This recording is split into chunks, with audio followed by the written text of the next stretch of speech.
Today's session is about that, is about how to talk to the customer. Great words to use, words that work, words that are really powerful. So I'll smash this out in 10 to 15 minutes and we're done. So let's roll. I'm going to run through some examples. Now, these are examples I use every single day of the week. These are examples I have trained my own teams to use all the time, that we've role played, we've done on live calls, we've done hundreds and hundreds and hundreds and hundreds, maybe thousands of these before. Just making sure that's actually working. Yes, and we're recording. Yes. Good. So here, let's kick off. So it depends whether we're talking to an old customer or a new customer. If we're talking to an old customer, he's a really comfortable phrase to use. It's, hey, Bob, I was thinking of you. I realized I hadn't talked to you for a long time, and I was wondering how you are. Like, how's business? How's life? How's the family? Really comfortable. So someone you know you've had even one or two dealings with them over the years, but they've disappeared and they've been off your radar. And even though they're on your list, you use this kind of language. You say, hey, I was thinking of you, because it makes them feel special, makes them feel like you respect them, makes them feel like, hey, that's amazing. This guy remembers me, right?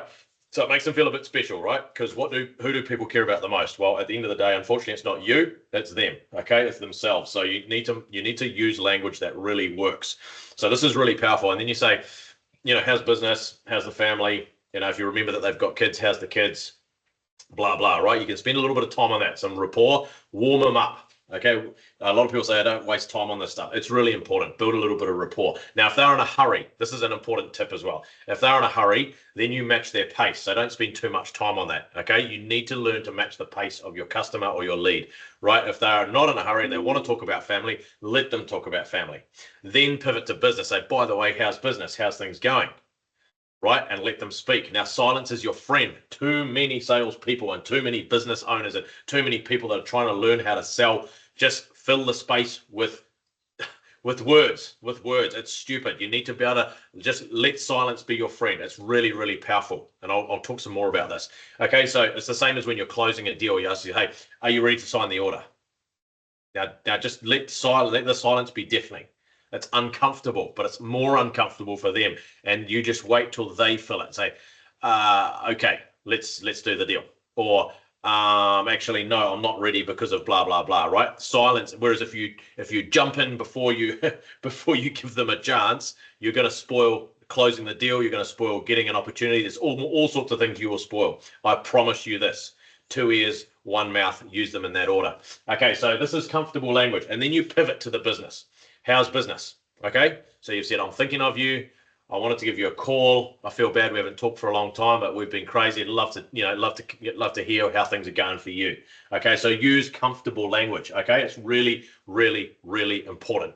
Okay, and so then they might say, oh, your business is great or business is tough or whatever. They say, oh, interesting. I've just been talking to, I talk to blah, blah, blah. I do 10 calls a day, or just tell them I do 20 calls a day, and the feedback I'm getting from around the neighborhood is that things are picking up, so give them some confidence. This is really important. I didn't actually write this on my notes, but give them some confidence, make them feel like things are improving. Even if the economy is terrible, make sure you have some good news to share. So you might say something like, yeah, we've had it pretty tough as well. So empathize. It's been, has been challenging. Can't lie about that. But we have some positive news. We've found that these types of customers are really picking up, or we have this product's really picking up, or this new service that we've launched is working really, really well for us. So empathize, because you don't want to sound arrogant. Empathize, but then you pivot to something positive. Okay, really, really important. I'm going to write this down. Empathize. These are important steps. And then pivot to something positive, okay? Because you've got to give them confidence. Now, you might be the only person in their day or in their week or in their month that has picked up the phone and given them some confidence. Now, once again, like I keep saying, it costs nothing to be unusual. It costs nothing to differentiate. So please use this language and use these tactics and these techniques. I have used them for years and years and years. And the more you get them, the more you use them, the more you practice, right? The better you get, okay? You can master this stuff, and it gets really comfortable and it rolls off the tongue. And it's just, and have it in a checklist. So always have a checklist, okay? Always have a checklist in front of you so that you're making the process the expert, not the person, okay? I'm going to keep saying that. Process is the expert, okay? Not the person. Okay, even if you're the best salesperson in the world, you should have a process. And that's how the best salespeople in the world get there, by the way. Okay, so another thing you can say is, so once you've put, but this is someone you've talked to, years ago, or maybe a few weeks ago, a few months ago, you've got them back on board and you're chatting. Okay, and then you say, by the way, this is the next question. This is powerful question. By the way, what are you working on right now? What are you working on right now? Okay, welcome, Judah. Thanks for joining. So what are you working on right now?